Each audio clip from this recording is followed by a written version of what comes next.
सरकारले आज आर्थिक वर्ष 2075-76 को मौद्रिक नीति सार्वजनिक गरेको छ। यो मौद्रिक नीतिलाई निजी क्षेत्रले कसरी लिएको छ यस सम्बन्धी आज हामीसँग कुराकानीका लागि हुनुहुन्छ नेपाल उद्योग परिसंघका अध्यक्ष हरिभक्त शर्माज्यू। उहाँलाई स्वागत गरौँ। हरिभक्त शर्माज्यू, यहाँले इमेज समाचारमा स्वागत छ। धन्यवाद। आज राष्ट्र बैंकले सार्वजनिक गरेको मौद्रिक नीतिलाई यहाँले कसरी हेर्नु भएको छ?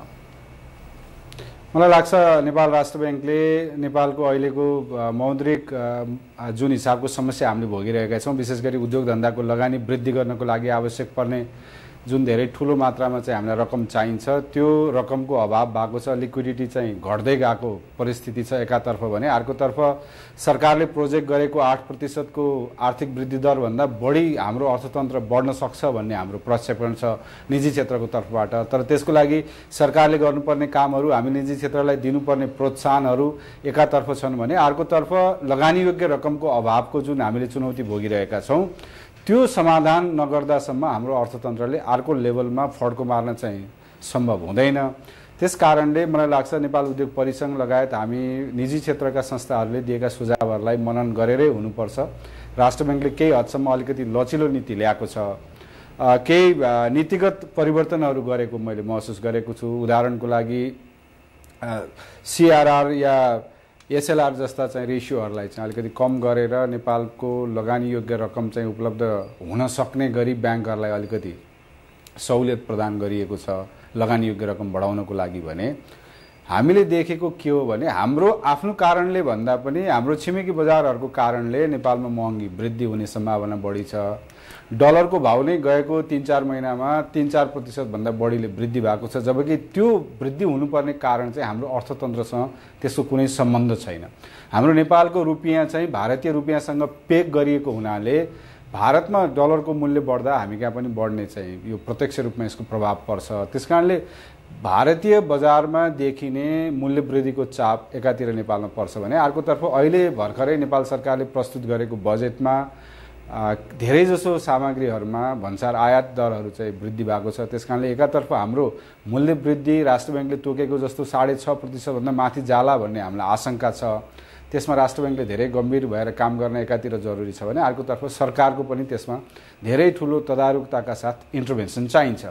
दोस्रो, मौद्रिक नीतिबाट हामीले अपेक्षा गरेको अर्को पक्ष चाहिँ एकदमै इम्पोर्टेन्ट पक्ष के हो भने, कसरी ब्याज दरलाई उद्योगहरूले धान्न सक्ने गरी चाहिँ एउटा लेभलमा राखिन्छ र कसरी उद्योग धन्दामा लगानी वृद्धि गर्ने, विशेष गरी उत्पादनशील क्षेत्रमा लगानी वृद्धि गर्नको लागि अहिले ल्याएको मौद्रिक नीतिबाट यसले कसरी सकारात्मक प्रभाव पार्छ भन्ने हाम्रो लागि अत्यन्त महत्त्वपूर्ण कुरा हो। हामी त्यसलाई मूल्याङ्कन गरिरहेका छौँ। मलाई लाग्छ राष्ट्र बैंकले अहिले एनाउन्स गरेका केही नीतिगत सुधारहरूबाट आगामी दिनमा, यो इमिडिएट त म भन्न सक्दिनँ, तर आगामी दिनमा बिस्तारै चाहिँ ब्याज दर अलिकति कम हुने र उद्योग धन्दालाई लगानी गर्न योग्य रकमहरू चाहिँ ग्रेजुअली इन्डस्ट्रिजहरूलाई उपलब्ध हुन सक्ने एकातिर सम्भावना म देख्छु भने, अर्कोतर्फ ब्याङ्कले रिइन्भेस्टमेन्ट गर्नको लागि दिने जुन रकम चाहिँ 10 अरबबाट बढाएर 35 अरब बनाइएको छ, त्यसले पनि अलिकति राहत होला। तर हाम्रो अपेक्षा के थियो भने, राष्ट्र बैंकले त्यो रकमलाई 100 अर्बको बनाउनुपर्छ भन्ने हाम्रो सुझाव थियो। हालांकि 100 अर्ब पुर्याउनको लागि सायद बजेटका कन्स्ट्रेन्ट्सहरू, लगानी योग्य रकमका कन्स्ट्रेन्ट्सहरू थिए होलान्, तर पनि यो 35 अर्बमा पुर्याइएको हुनाले धेरै हदसम्म उत्पादनशील क्षेत्रमा लगानी गरिरहेका उद्योगीहरूका समस्याहरूलाई अलिकति थोरै भए पनि समाधान गर्न यसले सहयोग पुग्छ भन्ने मेरो विश्वास छ। भनेपछि यो सीआरआर र एसएलआरमा केही कमी गरिएको छ। यो आज ल्याइएका कार्यक्रमहरूले निजी क्षेत्रले झेल्दै आएका विशेष गरी ब्याज दर र लगानी योग्य रकमको अभाव, यी समस्या कुन हदसम्म चाहिँ सम्बोधन हुन्छ? मलाई लाग्छ यो अहिलेको सारा प्रयासबाट 35-40 अरब रुपियाँको लगानी योग्य रकम चाहिँ ब्याङ्कहरूबाट फ्री हुन्छ। तर नेपालमा अहिले डिफिसिट भएको चाहिँ करिब 300 अरब रुपियाँको एउटा आवश्यकता हो। 300 अरब रुपियाँको आवश्यकता आगामी दिनमा पनि एकदम सहजताका साथ लगानी योग्य रकम प्राप्त हुन सक्छ भन्ने चाहिँ त म ठान्दिनँ। तर मलाई के विश्वास छ भने, यदि यो नीतिहरूलाई अझै राम्रोसँग कार्यान्वयन गरियो, नेपालको अर्थतन्त्रमा अरू पनि थुप्रै चुनौतीहरू छन्, त्यसलाई समाधान गर्ने प्रयत्न अहिलेको बजेटमा अर्थमन्त्रीले बारम्बार हामी डिसिप्लिनभित्र बस्छौँ, डिसिप्लिनमा ल्याउँछौँ। फिस्कल डिफिसिट एउटा पाटो भयो, फाइनेन्सियल डिसिप्लिन अर्को पाटो हो। फाइनेन्सियल डिसिप्लिन ल्याउनको लागि सरकारले नीतिगत रूपमा व्याख्या गरिएका कुराहरू लागू हुन सके भने मलाई लाग्छ आगामी 2-3 क्वार्टरमा चाहिँ नेपालको उद्योग धन्दाले अलिकति लगानी गर्न योग्य रकम चाहिँ उपलब्ध हुने सम्भावना म देख्छु। त्यसकारणले राष्ट्र ब्याङ्कले पनि अलि तदारुकताका साथ अहिले ल्याएको यो मौद्रिक नीतिलाई कार्यान्वयन गर्ने र यसबाट निस्किने समस्याहरूलाई इमिडिएटली एड्रेस गर्ने एउटा प्रयत्न गर्नुपर्छ भने सरकारले अघि मैले भनेको जस्तो बजेटमा व्यवस्था गरेको आर्थिक अनुशासनको कामलाई चाहिँ चुस्त तदारुकता र मलाई लाग्छ त्यसमा कुनै शून्य सहनशीलता चाहिँ कायम गर्नुपर्छ जस्तो मलाई लाग्छ। शर्माज्यू 8% को आर्थिक वृद्धि र त्यो मूल्य वृद्धि चाहिँ 6.5% मा सीमित राख्ने जुन लक्ष्य छ त्यस सम्बन्धमा यो मौद्रिक नीति कतिको स्पष्ट देखिन्छ? होइन, मलाई के लाग्छ भने अब सरकारको नीतिलाई एड्रेस गर्नलाई राष्ट्र ब्याङ्कले प्रयत्न गरेको छ, तर अघि नै मैले भने 8% को वृद्धि दरको लागि लगानी योग्य रकमको अभाव छ हाम्रो देशमा।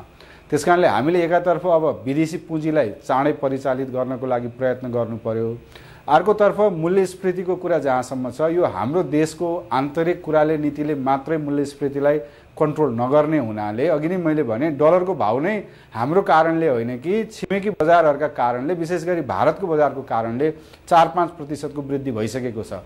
हाम्रो मुलुकमा आफै पनि हामी केही उत्पादन गर्नको लागि विदेशबाट थुप्रै कच्चा पदार्थहरू आयात गर्नुपर्ने हाम्रो बाध्यता छ, किनकि हाम्रो देशभित्र औद्योगिक उत्पादनहरूको सङ्ख्या र त्यसको पर्याप्तता कम छ।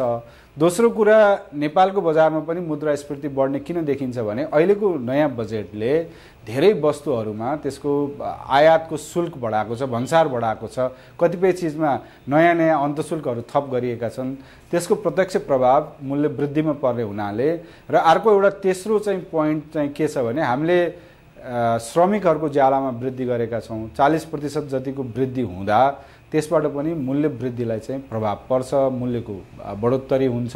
त्यसकारणले इन्फ्लेसन चाहिँ 6.5% भित्र राख्न धेरै ठुलो कसरत गर्न जरुरी छ। म सरकारलाई, नेपाल राष्ट्र ब्याङ्कलाई, हामी सबैलाई चाहिँ अलिकति एउटा अनुशासनभित्र बसेर काम गर्ने प्रवृत्ति विकास गर्न अनुरोध गर्न चाहन्छु। बजेट मौद्रिक नीतिहरूबारे निजी क्षेत्रले पनि सुझाव दिने गरेको छ, तपाईँहरूले पनि दिनुभएको थियो। तपाईँहरूसँग राष्ट्र ब्याङ्कले पनि सल्लाह सुझाव लिएको थियो। तपाईँहरूका के सुझाव समेटिए, के समेटिएन, महत्त्वपूर्ण के पोइन्टहरू छ? मलाई लाग्छ हामीले धेरै लामो त होइन तर एकदम सटिक र धेरै व्यवहारिक सुझावहरू दिएका थियौँ। ती केही सुझावहरू यसमा समेटिएका छन्। अब समयको अभावले मैले सबै यो कुराहरू राख्न सायद सम्भव नहोला, तर नीतिगत रूपमा भन्नुपर्दा हामी निजी क्षेत्रको 2टा मेजर कन्सर्न छ। विशेष गरी उत्पादनशील क्षेत्रमा काम गर्ने हामी उद्यमीहरूको पहिलो कन्सर्न हाम्रो ब्याज दरको चाहिँ अभूतपूर्व वृद्धि भएको छ। गएको 1.5 वर्षमा ब्याज दर 7% जतिले बढेको छ भने अर्कोतर्फ लगानी योग्य रकमको ब्याङ्कसँग चाहिँ पुँजीको अभाव भएको छ। पुँजी धेरै जसो आयातको लागि र कन्जम्सनको लागि चाहिँ हामीसँग भएको डिपोजिट्सहरू चाहिँ खर्च भइरहेछ। फेरि नेपालको डिपोजिट साइज पनि हामीले विगत लामो समयदेखि हेरिरहेका छौँ, धेरै ठुलो मात्रामा बढ्न सकेको छैन। हाम्रो मुलुकमा अहिले उपलब्ध करिब 3000 अरब रुपियाँको डिपोजिट हो। त्यो भनेको $30 बिलियन को हाराहारीमा हाम्रो ब्याङ्किङ सेक्टरमा टोटल डिपोजिट छ। त्यो मध्ये लगानी गर्न अलरेडी उपलब्ध हुन सक्ने रकम चाहिँ अहिलेको मौद्रिक नीतिबाट 35-40 अरब रुपियाँ मात्रै निस्किने देखिन्छ। त्यसको लागि पनि टाइम लाग्छ। त्यसकारणले सरकारले, नेपाल राष्ट्र ब्याङ्कले केही न केही अरू थप उपायहरू अवलम्बन गर्न जरुरी म देख्छु, ताकि नेपालमा डिफिसिट रहेको 200-300 अरब रुपियाँको पैसा चाहिँ हाम्रो सिस्टमभित्र आउन सकोस्। त्यसको लागि काम गर्नको लागि अझै पनि मलाई लाग्छ यसमा व्याख्या गरिएका कुराहरूले पनि नपुग्ने हुनसक्छ। त्यसको लागि इन्टेरिम कालमा नेपाल राष्ट्र ब्याङ्कले यसलाई चाहिँ पुनर्विचार गर्ने, यसलाई आवश्यकता अनुसार परिमार्जन गर्न चाहिँ जरुरी छ। हालांकि मौद्रिक नीतिमा यसलाई समेट्न प्रयत्न चाहिँ गरिएको छ। हजुर, भारतबाट भारूमै ऋण लिन पाउने जुन व्यवस्था गरिएको छ यसले चाहिँ कस्तो प्रभाव पर्ला के देख्नुहुन्छ यहाँले? मलाई लाग्छ नेपालको लागि भारतीय रुपियाँ पनि विदेशी रुपियाँ नै हो। हाम्रो अहिलेको चाहिँ हामीले बुझेको के हो भने भारतबाट जसले नेपालमा संस्थागत रूपमा लगानी गर्न चाहन्छन् उनीहरूले सोध्ने हामीलाई प्रश्न के हो भने के नेपालले जहिलेसुकै यही पर्सेन्टेजमा यो रुपियाँ पे गर्छ भनेर सोध्छन् हामीलाई। यदि त्यो सरकारले कुनै दिन त्यो रेटलाई चेन्ज गरिदियो, तलमाथि गरिदियो भने त्यसलाई हेज गर्ने नै मेकानिजम चाहिन्छ। त्यस कारणले अहिलेको मौद्रिक नीतिमा हेजिङको लागि गर्नुपर्ने कामहरू त्यो हाम्रो नेपालको लागि पनि एउटा नौलो अभ्यास हो। हालाकि यो संसारको लागि धेरै पुरानो कुरा हो, तर हामीले अभ्यास नगरेको हुनाले हेजिङको काम हाम्रो देशमा सुरु नभएको हुनाले हामी कहाँ लोकल बन्डहरू समेत इस्यु गर्नलाई अप्ठ्यारो भइरहेको अहिलेको परिस्थिति भएको हुनाले विदेशबाट सहजै ब्याङ्कहरूले पैसा ल्याएर नेपालको लगानी गर्ने प्रोजेक्ट्सहरूमा लगानी योग्य रकम उपलब्ध गराउने भनेको त्यति सहज र चाँडै नहुने जस्तो हामीलाई लाग्छ। त्यसकारणले सरकारको नै, नेपाल राष्ट्र ब्याङ्कको, नेपाल सरकारको, विशेष गरी अर्थ मन्त्रालयको यसमा ठुलो तदारुकताको महसुस चाहिँ मैले गरेको छु। हस्, इमेज समाचारमा समय दिनुभयो, धेरै धेरै धन्यवाद। धेरै धन्यवाद। मलाई आफ्ना विचारहरू, विशेष गरी नेपाल उद्योग परिसङ्घका विचारहरू राख्ने अवसर दिनुभएकोमा म धन्यवाद दिन चाहन्छु। उहाँ हुनुहुन्थ्यो नेपाल उद्योग परिसङ्घका अध्यक्ष हरिभक्त शर्मा।